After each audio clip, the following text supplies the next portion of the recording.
Terima kasih. Saya catat sedikit. Yang penting ini bukan catatan Mahkamah Konstitusi. Nah gitu dong Gus, jangan terlalu tegang kayak waktu debat Cawapres pertama kemarin.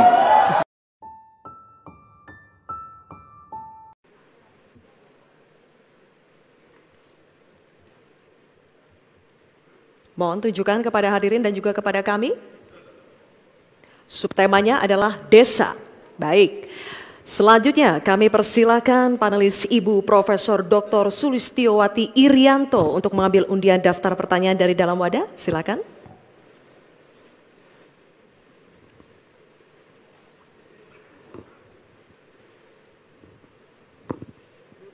Mohon ditunjukkan ke hadirin dan kepada kami. Huruf A. Baik, subtema desa huruf A. Amplopnya masih dalam keadaan tersegel, Bapak. Saya akan buka amplopnya dan kami ingatkan kembali kepada calon wakil presiden untuk mendengarkan pertanyaan dengan seksama karena pertanyaan hanya akan kami bacakan satu kali. Pertanyaan untuk calon wakil presiden nomor urut 1 Bapak Mohamid Iskandar. Desa adalah daerah yang cenderung ditinggalkan warganya. Dampaknya desa makin kehilangan sumber daya manusia potensialnya. Pertanyaannya, bagaimana kebijakan dan strategi paslon agar warga desa lebih berminat untuk tinggal dan membangun desanya? Bapak Muhaimin, waktu Anda menjawab 2 menit dimulai saat Anda berbicara. Silakan.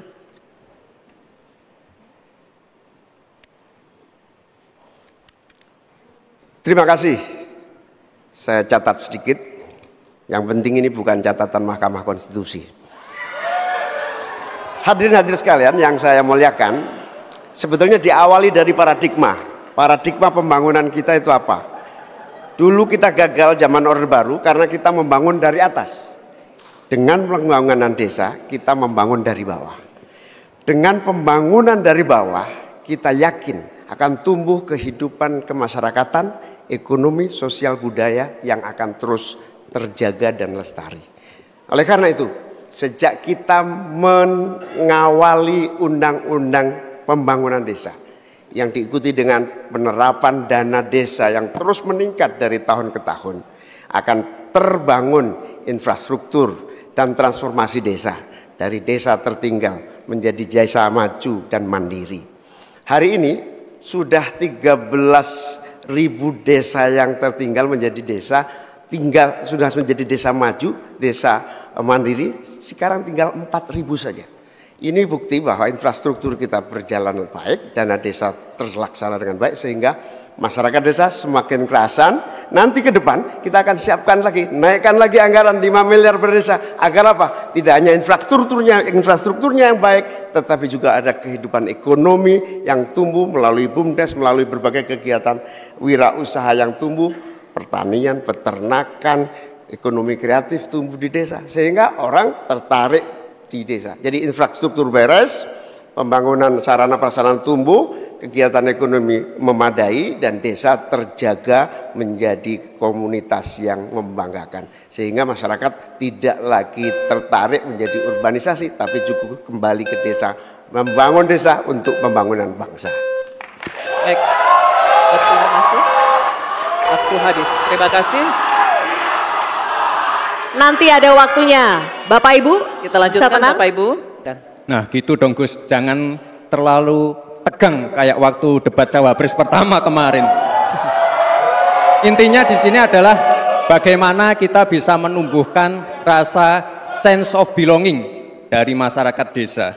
Saya pernah ke Mojokerto, di situ ada desa wisata nomor 1 se-Indonesia. Kemarin dapat penghargaan dari Pak Sandiaga Uno. Intinya adalah ini adalah desa wisata dibangun dengan crowdfunding. Jadi masyarakat desa punya saham di destinasi wisata tadi. Jadi ini salah satu contoh yang baik cara bagaimana agar masyarakat desa tidak meninggalkan desa atau mencari pekerjaan di kota. Kita bangun sense of belonging, kita pengen program-program yang sudah dijalankan di Mojokerto ini juga bisa dijalankan di desa-desa yang lain. Terima kasih. Baik, waktunya masih cukup, Pak Gibran. Oke. Nanti ada waktunya.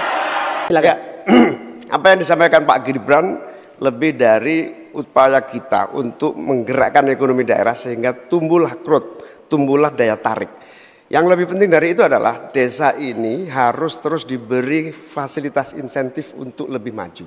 Oleh karena itu, keinginan saya menambah anggaran desa minimal 5 miliar buat desa lebih maju lagi itu betul-betul keinginan untuk mempercepat pertumbuhan ekonomi dan SDM di tingkat desa.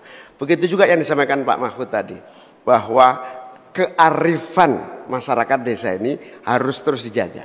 Seluruh tata kelola yang tumbuh dari kultur yang kuat ini harus dijaga betul, bahkan menjadi kekuatan daya tarik wisata, bisa menjadi juga ekonomi kreatif yang kita pasarkan ke berbagai daerah di tiap-tiap desa. Makanya sekarang tumbuh desa wisata di mana-mana, tumbuh ekonomi kreatif yang muncul dari desa. Baik, Bapak Muhaimin, waktu Anda habis. Terima kasih.